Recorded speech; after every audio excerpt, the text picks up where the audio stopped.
गीता का ज्ञान, गुणत्रय विभाग योग। आचार्य सोमेश ने पाठ का आरंभ करते हुए कहा, प्रिय विद्यार्थियों, आज हम श्रीमद् भगवद गीता के 14वें अध्याय गुणत्रय विभाग योग पर चर्चा करेंगे।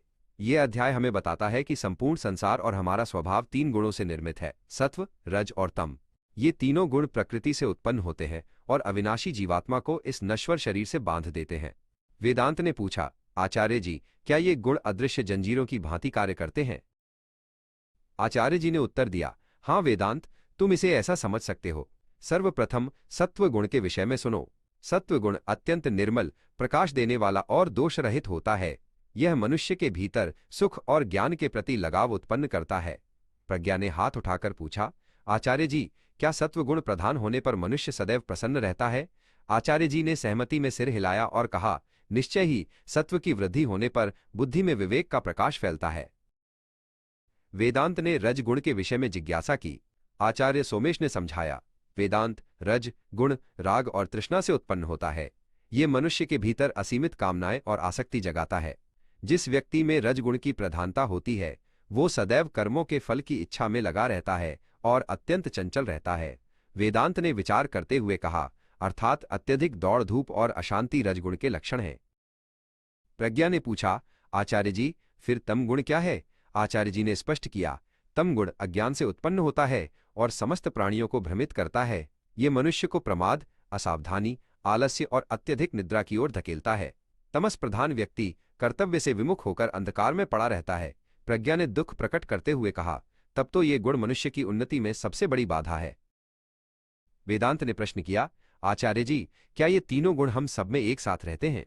आचार्य जी ने समझाया, हाँ, किंतु ये निरंतर एक दूसरे को दबाने का प्रयास करते हैं। कभी सत्व गुण रज और तम को दबाकर प्रधान हो जाता है, तो कभी रज गुण सत्व और तम को। इसी प्रकार कभी तम गुण शेष दोनों गुणों पर भारी पड़ता है। हमारे व्यवहार से ही ज्ञात होता है कि उस समय हम पर किस गुण का शासन है। प्रज्ञा ने फल के विषय में पूछा, आचार्य जी, इन गुणों के अनुसार हमारे कर्मों का फल क्या होता है? आचार्य जी ने कहा, सत्व प्रधान कर्मों का फल निर्मल और सुखद होता है। रजोगुणी कर्मों का फल अंततः दुख प्रदान करता है और तमोगुणी कर्मों का फल अज्ञान होता है। सत्व से ज्ञान, रज से लोभ और तम से असावधानी उत्पन्न होती है। प्रज्ञा ने इन तथ्यों को अपनी पट्टिका पर सावधानी से अंकित किया। वेदांत ने पूछा, क्या इन गुणों से मुक्त होने का कोई मार्ग है? आचार्य जी ने उत्तर दिया, जो मनुष्य इन तीनों गुणों से ऊपर उठ जाता है वह गुणातीत कहलाता है। वह सुख दुख, मान अपमान और मित्र शत्रु में समान भाव रखता है। वो समझ जाता है कि ये गुण ही अपना कार्य कर रहे हैं और आत्मा इनसे परे है। ऐसा व्यक्ति ही परम पद को प्राप्त करता है। वेदांत और प्रज्ञा ने इस सर्वोच्च अवस्था को प्राप्त करने का संकल्प लिया।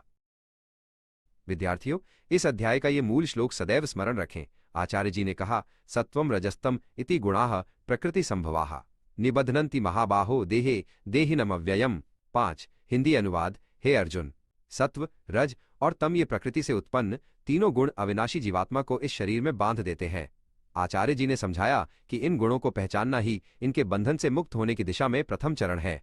वेदांत ने श्लोक को श्रद्धापूर्वक कंठस्थ किया।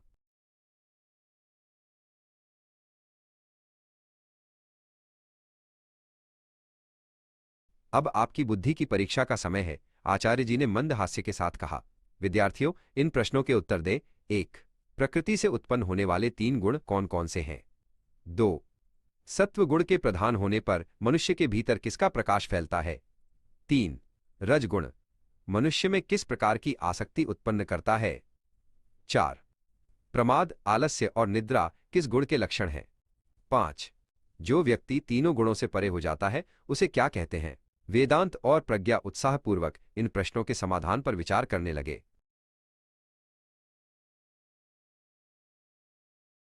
अंत में आचार्य सोमेश ने आशीष देते हुए कहा, गुणों के इस विभाग को समझकर आप अपने आचरण को श्रेष्ठ बना सकते हैं। आप सभी का जीवन सत्व गुण के प्रकाश से परिपूर्ण हो। अगले पाठ में हम 15वें अध्याय पुरुषोत्तम योग का अध्ययन करेंगे, जिसे संसार वृक्ष के रूप में समझा गया है। धन्यवाद। प्रज्ञा ने श्रद्धा के साथ आचार्य जी के चरणों में प्रणाम किया।